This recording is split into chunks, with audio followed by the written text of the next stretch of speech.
هاحكي لكم حكاية لذيذة أوي من كتاب فوضى التسويق بتاع ميلر. ميلر بيقول لك هو مدير تسويق في شركة كوفي. خلاص. ماسك فريق تسويق كبير. فالمهم قال لك عملنا ماركتنج بلان تحفة وكانت قوية جدا جدا جدا، والناس كلها قعدت تقول قد ايه دي حلوة وقد ايه دي تمام. وبعدين قال لك انا دخلت على السي او بتاع الشركة عشان اخد منه ابروفل بقى على الماركتنج بلان وابتدي اشتغل. المهم بيقول لك انا بقى داخل انا والتيم بتاعي بقى وحاسين بقى كده ان احنا عملنا اللي ما اتعملش وبتاع. وفجاه لقوا السي او بتاعهم بعد ما شاف الماركتنج بلان قال لهم لا بس انا عايز اعدل، عايز اشيل، عايز احط. طبعا ما ادهمش الرياكشن اللي كل الناس اللي حواليهم وكل الناس اللي تعرفهم اديته لهم. وطبعا كميه احباط رهيبه لدرجه ان ميلر بيقول لك انا كنت عايز اقوم اضربه، او كنت عايز اقوم يعني اعمل فيه اي حاجه من كتر ما هو مش مصدق.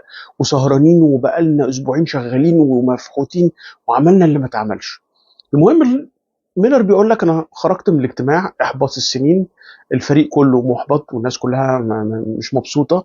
المهم قال لك انا قعدت كده شويه عملت ريكاب للي حصل وحاولت ان انا انسى اللي حصل في الموضوع ده، وخدت الكومنتات بتاعه السي او على محمل الجد وقعدنا اشتغلنا عليها اسبوع تاني. فبيقول لك المفاجاه كانت في الموضوع ان النتيجه طلعت اجمد بكتير من الماركتنج بلان الاولانيه، وطلعت فعلا حلوه. لدرجه ان هم نفسهم اتفاجئوا ان هي احلى بكتير من اللي هم كانوا فرحانين بيه قوي ومش مصدقين نفسهم ان هم عملوه.